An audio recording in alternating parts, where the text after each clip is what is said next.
Could the World Cup be coming to Southeast Asia? ASEAN nations say they will jointly bid to host the tournament in 2034. And that was announced by Thai Prime Minister Prayuth Chan-ocha at the conclusion of the ASEAN Summit in Bangkok yesterday. With 10 member countries and over 640 million people, ASEAN is home to millions of avid football fans. The World Cup has only been held in Asia once before, and that was when Japan and South Korea were joint hosts in 2002. Qatar will also bring it back to the continent in 2022. But competition won't be easy. China is widely seen as one of the frontrunners to host the 2034 Games.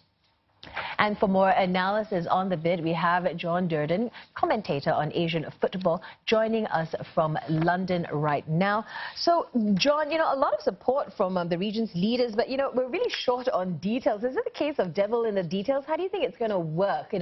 What could the possible formats be like?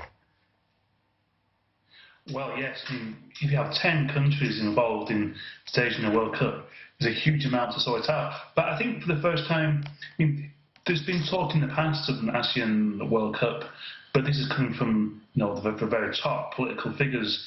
So it's an interesting debate to have whether it's possible. But yes, there needs to be a lot of talk in the coming weeks and months. There is time. There's 4 or 5 years to get these details sorted out. But the big challenge is, even for one country to host a World Cup is a huge challenge. But for 10, there's a lot more things to sort out. But it's possible maybe in the next 2 or 3 years, instead of 10, you have 4 or 5 nations looking to co-host a couple of tournaments. But I do think 10 might be not only difficult in an operation point of view, but how do you persuade the rest of the world that 10 countries can host a cohesive and well-organised World Cup? And when you say persuade the rest of the world, you're talking about the FIFA delegates that would in fact be voting on where the next World Cup would be going. Right. Of course, you've got to talk to the media as well around the world. But yeah, of course, the good thing is you start off with 10 votes from your own backyard. But you have to persuade, as we said, the Europeans, South Americans, the Africans, that these 10 countries in Southeast Asia are a better bet to host a World Cup than maybe, as you mentioned, China or other countries that may be interested at the time. And I think it will be interesting in Southeast Asia. But as I said, 10 nations is a big ask. Yeah, ASEAN, do you think, you mentioned there China, do you think ASEAN stands a chance against, heavyweights like China?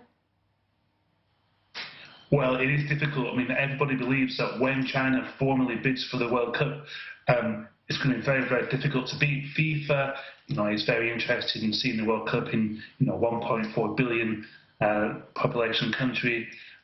China could host World Cup with few problems. The infrastructure is there, the stadiums are there, and I'm sure it will be a very memorable tournament.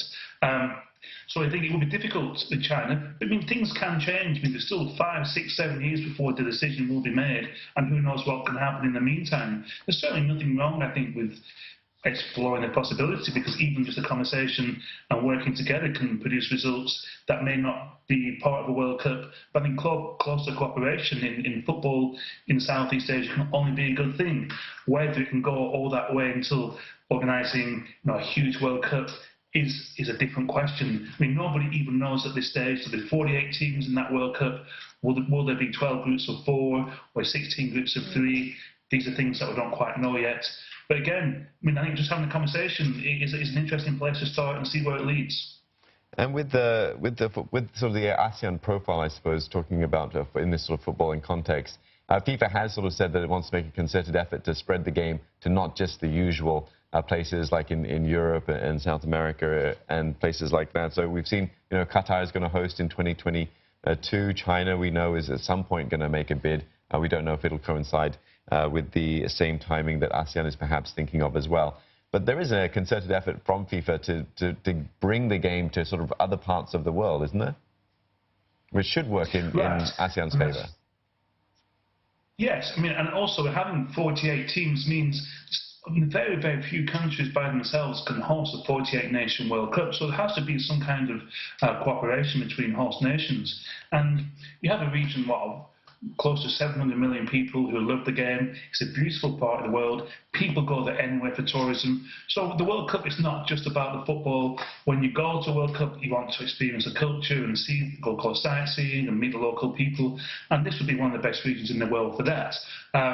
So I think there is that in its favour. And Southeast Asia has never come close to hosting the World Cup before. As you mentioned, only South Korea and Japan. In East Asia, 6-hour flight from Southeast Asia. Qatar is a 7-hour flight from Southeast Asia. So the region itself has never been close to a World Cup politically or geographically. So this could be a fantastic opportunity to bring it to a place that's never had it before. And I think the people would love it. It would be a very, very fantastic tournament with played against an amazing backdrop. But as I said, there's a long way to go. Yeah, it certainly is. Thank you very much for speaking to us this evening. John Durden, commentator on Asian football.